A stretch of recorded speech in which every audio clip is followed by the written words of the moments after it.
Welcome to our first video on Untold Discoveries. I hope you all are doing great today. First dinosaur found with a respiratory disease. Odd growths in the fossilized neck bones of a sauropod suggest the animal suffered from infected air sacs about 145 million years ago.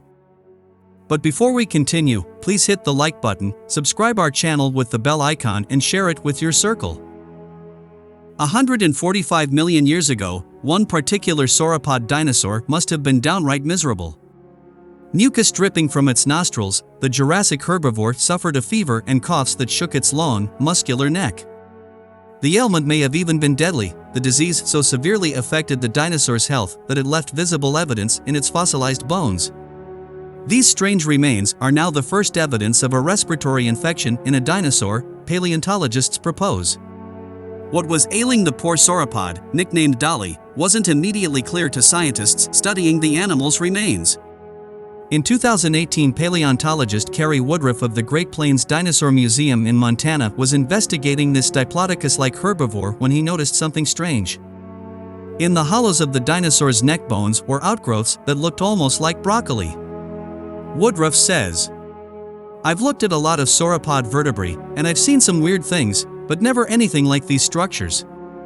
Woodruff posted photos to social media and quickly got responses from researchers who recognized that the structures were similar to growths seen in living birds and other reptiles. Some of those scientists joined Woodruff in studying the fossils, which show signs of a disease in the dinosaur's lungs, the team concludes in a new paper in the journal Scientific Reports. Disease in all of its forms has been with animals since the beginning of their evolution, says Ewan Wolf, a study co-author and paleopathologist at the Museum of the Rockies in Montana. Fossils like Dolly thus allow experts to track the evolution of modern ailments.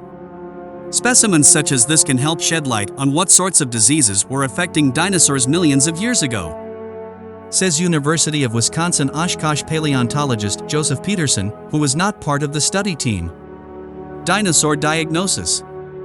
Diagnosing a dinosaur disease isn't easy, especially when the patient has been dead for nearly 150 million years. There are many different diseases that can cause respiratory infections, so the scientists had to narrow down the possibilities.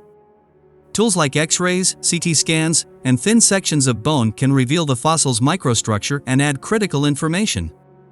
But the main evidence that this dinosaur had a respiratory infection comes from comparing its bones to those of other animals.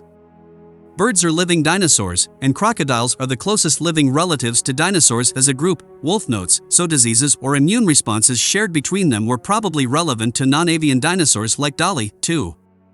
Sauropods like Dolly also had a complex system of air sacs in and around their bones as part of their respiratory systems, just as modern birds do.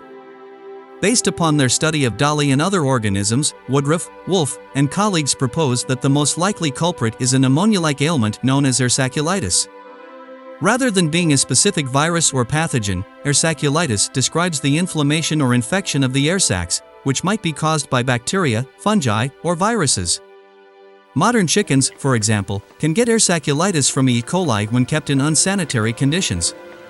The authors present a strong circumstantial case for ursaculitis, says Washington State University paleontologist Cynthia Foe, who was not involved in the new study. Definitive diagnosis is difficult, even in living animals, but the way the dinosaur's bones responded to the disease tracks how living vertebrates react to the same ailment.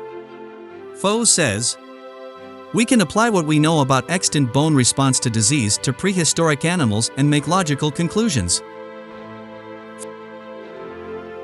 That's it for today. We will meet with another interesting topic very soon.